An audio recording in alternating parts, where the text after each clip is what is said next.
ओ भाई फिर इंजीनियर आ गया। मिर्जा मोहम्मद अली जो जेल में साहब हैं, उनको दलील की जरूरत नहीं है, उनको दिमागी इलाज की जरूरत है। जहालत है, बददिमागी है, चरब लिसानी है, मनफी सोच है, ये चार चीजों का मजमूआ मिर्जा मोहम्मद अली जेल में साहब है। अल्हम्दुलिल्लाह कोई बेईमानी नहीं की है अल्लाह के फजल से। बेईमानी तो वो करेगा जिसने कोई फिरका लॉन्च करना हो। हमने जितनी बातें, उससे बड़ी बात हमने हदीस के नंबर लिख दिए और हमने कहा आप काउंटर वेरीफाई खुद करें। किसी को अल्फाज के चुनाव में इशू है कि ये लफ्ज़ नहीं ये होना चाहिए था, तो ठीक है आप ओरिजिनल टेक्स्ट को फॉलो करें, ये आपका राइट है। आप कहते हैं इसकी बजाय ये लफ्ज़ होता, ठीक है आपका राइट है।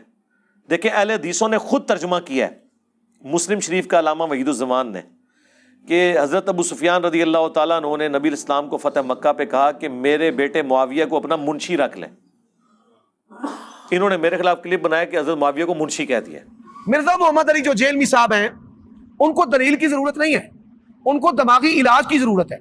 ये कोई उम्मत की खिदमत नहीं है, बदतमीज बददिमाग लोग पैदा कर रहे हैं, सहाबा किराम के बारे में मनफी सोच फिक्र रखने वाले पैदा कर रहे हैं।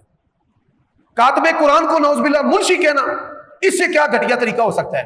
प्यारे भाई, तो नबी अलैहिस्सलातु वस्सलाम के कातिबे कुरान के बारे में मुंशी के अल्फाज कह देना, हम ये बर्दाश्त नहीं करते। अंदाजा करो, वो तुहाडे अब्बे ने लिखी है, तर्जुमा मौजूद है। हाँ जी, हुण अब्बा जी को पूछो उन्होंने क्यों ये गल लिखी है। वो नहीं, इसकी बजाय आपको कहना चाहिए था कातिब। यार मुंशी लफ्ज कोई नोटोरियस वर्ड नहीं है। आज भी मुंशी की एक बड़ी वैल्यू होती है, सेठ के बाद मुंशी होता है सब कुछ, वो सारा रिटन रिकॉर्ड रखा होता है। इसको आपने नेगेटिव वर्ड कैसे शुमार कर लिया, जबकि तर्जुमा आपने खुद किया हुआ था, हमने दिखा भी दिया। अपने बुजुर्ग को रहमतुल्लाह अलैह कह रहे हैं और हमें गाली बना के, ये गाली है भी नहीं थी, और अगर देनी थी तो अपने बाबे को दो। असल में उसको किसी ने जाके बताया कि भाई जी जेल में ऐसा एक बंदा आया जाए कि चुक छड़ी हर शाया उसने, तो तुसी क्लिप बनाओ ताकि जेडे कोई साड़ियां कोई भेड़ां जिहड़ी साडे नाल अटैच ने बच्चियां ने वो बच्चियां रह जान। उन्होंने कहा चलो एक क्लिप बना दो। और सर ये आपको वो ये पुराने ज़माने में होता था, उलमा ने फरमा दिया, बुजुर्गों ने फरमा दिया। अब लोग पूछते हैं सर कहाँ लिखा हुआ है जी। तो आप लोगों ने अपनी अगर रही सही इज्जत को बचानी है तो आंदा इल्मी को बात किया करें। मैं आपको बार बार कह रहा हूँ, मेरे खिलाफ क्लिप बनाते हुए 10 दफ़ा सोचा करें। मेरे खिलाफ क्लिप आएगा तो आप अपने आप को मशीन पे चढ़ा रहे होंगे जी। बिल्कुल ठीक। हाँ, क्योंकि ज़ाहिर है वो इल्मी बात करनी होगी, अदरवाइज मशीन पे चढ़ेंगे और जब बंदा मशीन पे चढ़ जाए तो फिर दूसरी तरफ से कीमा ही निकलता है। मैं बार बार कह रहा हूं कि इस दावत को आम दावत ना समझिएगा।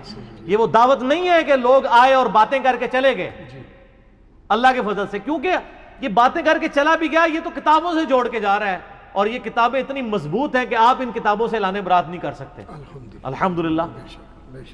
अगरचे आप लोग अमल करते हुए शर्माते हैं, भागते हैं, इनकार कोई नहीं कर रहा।